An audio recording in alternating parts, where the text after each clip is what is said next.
سړی صحیح لاس په صحیح خوځي صحیح اعمال ادا کوي د په دنیا کې هم مزي آخرت کې به هم مزي بعض کسان وایي چې یاره صح حدیثونو کې او آیاتونو کې دادي چې تقوا اختیار کی ایمان وروړي نیک اعمالو کی دنیا کې بددي مزي او آخرت کې به مزي حالانکه بل حدیث کې وی دي حسن رضی الله عنه فرمایي الدنيا سجن المؤمن وجنة الكافر چې دنیا د مؤمن د لپاره قید خانه ده او د کافر د لپاره جنت دی نو بیا دغه حدیثو د دې آیاتونو سمت خپل منځ کې جوړ نه جوړيږي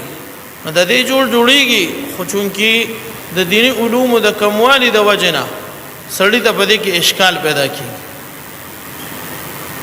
مؤمن د لپاره دنیا قید خانه ده د دې مطلب دا چې څنګه قیدی په قید کې هر یو کار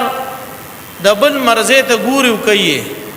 جیلر ته ګوري سپرډنټ ته ګوري خپل مرزه باندې دنه راوتی شي نه روټه خړی شي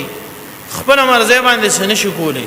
نو مسلمان د بار قید خانه د دې مطلب دا چې مسلمان په هر حال کې د رب کائنات حکم ته د خپل حبیب صلی الله علیه وسلم طریقې د وګوري خپل محبوب د جناب محمد رسول الله صلی الله علیه وسلم څه طریقه د پدې کار کې او د الله دی وخت کې څه حکم ماته متوجه دي د مسلمان ګورو جون بته ری د دې دا مطلب دی او کافر د پاره جنت دی نو جنت ته چې کله مسلمان لاړ شي الته بیا د مسلمان مرزي چلی جنت کې بیا د جنتی مرزي چلی بیا الته چا حکم نه چلی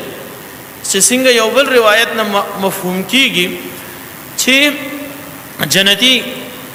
ته الله جل شانه وایي دنیا کې بلکې انسان ته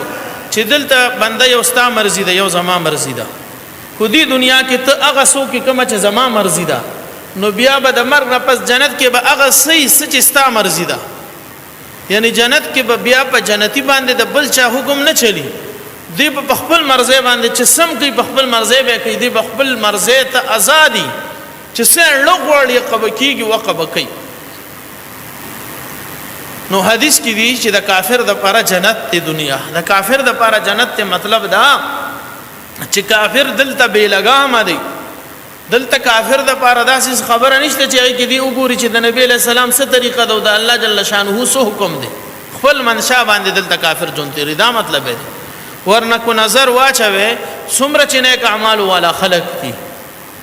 هغه نیک اعمال والا خلق دنیا کې مزو کړي او آخرت کې هم ان شاء الله مزو کړي زمنګ نمخ کې زمنګ بزرگان اسلاف تیر شوی دي د اغینه مخ کې صحابه کرام تیر شوی دي صحابه کرام چې کله په ایمانونه راوړل د الله احکامات اومنل الله جل شانه د ټول دنیا بادشاہت د اغیلاس لراوست نو بیا څه مطلب د دې حدیث چې دنیا د کافر د پاره جنت او د مؤمن د پاره قید خانه ده دغه دا مطلب دی چې دلته به مؤمن ارس کې د الله حکم او فرمان ته ګوري دا مطلب دی او بل آیات کې دی الله جل شانه فرمایي ولو ان اهل القرى امنوا واتقوا لفتحنا عليهم بركات من السماء وکم یو بسته علاقه والا ایمان وروړي او د ایمان نه پس تقوا اختیار کی تقوا څه ته وایي چې نیک کم حکم دته متوجه دی پاغیم عملو کی او د بد حکم نه چې کم د کم حکم کارونو نه دی منشوي دی داغه نه رامنې شي دې ته تقوا وایي تقوا اختیار کی الله به برکتونه